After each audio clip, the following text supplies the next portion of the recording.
he and his father and his brothers, they all were carpenters. My father's specialty was, as one of my cousins told me, in fact, not long ago, that every one of them had a very, very specific skill. And that carried over into his music. You know, that same thing. He was very meticulous. He wanted it to be just right. Also goes back to them, you know, the era that my parents grew up in.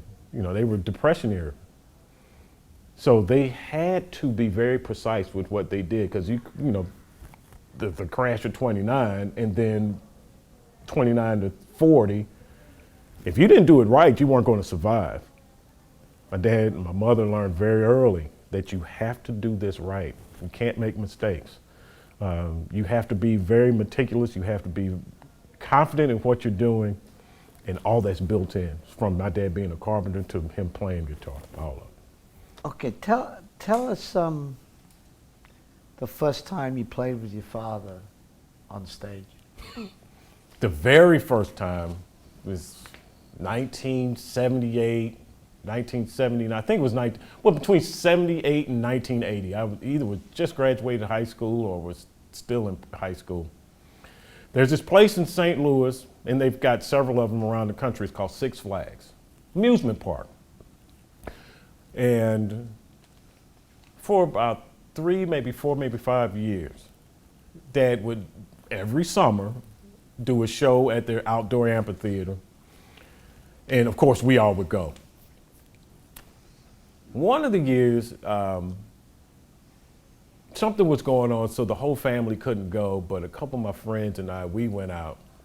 And I did this a lot with my dad, whether it be here in St. Louis or, you know, regionally, Chicago, Kansas City, Memphis, close. I just pop in at a show. So this is what I did this one show. And I knew the security guys, so it's like, oh, hey, come on down. So I'm between the first row and the stage, so the press box area, right down front. He's doing the show, they're rolling, and you know, from a musician standpoint, playing in front of about 1,500, 2,000 people, you can only see the first couple of rows, and then it's just dark, or you know, it's too far away, you can't see what's going on. So you know, any good entertainer is going to try and get eye contact everywhere that they are, you know, looking around. It's like smile, play, and then we make eye contact, and he's like, hey, he motions for me to come up on stage. Okay, nothing unusual about that either. So I get up on stage, and I immediately start to walk off to the side of the stage, and he says, no, wait a minute, take us out. It's like, what does that mean? What are you talking about? Takes his 355 or 345, whichever guitar was, takes it off, puts it on me. They're playing Johnny B. Good. And I'm like, I don't know what I'm doing, man. Why did you just do this? Had guitars, knew how to play, okay, Smoke on the Water. You know, who can't play Smoke on the Water? Did some solo work, just sitting around playing to that kind of stuff.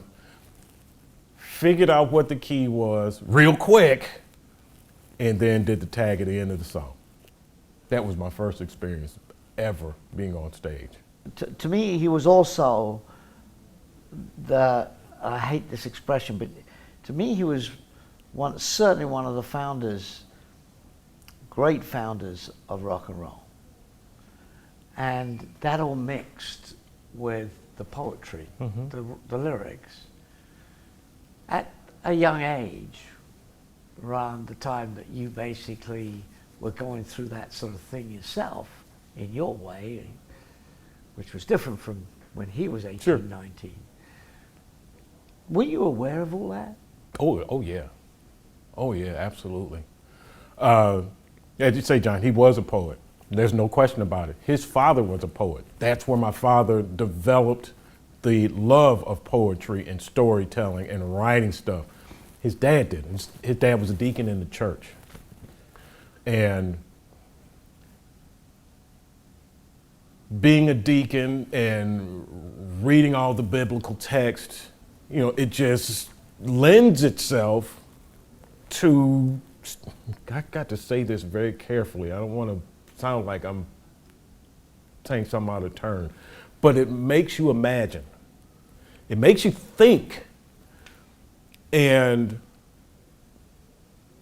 think about how to tell a story. Because you have to get up, now my grandfather wasn't a minister, but, I'd say a deacon. So think about it from a minister standpoint where they have to get up and they have to do their sermon. And they have to stand there and talk about the subject matter in a manner that captivates and then keeps your interest. So Granddad, as we called him, he wrote poetry. He wrote poetry in that manner that rubs off on my father. And you hit the nail on the head because the music was about fun and, like, say, hamburgers and driving and love, those types of things.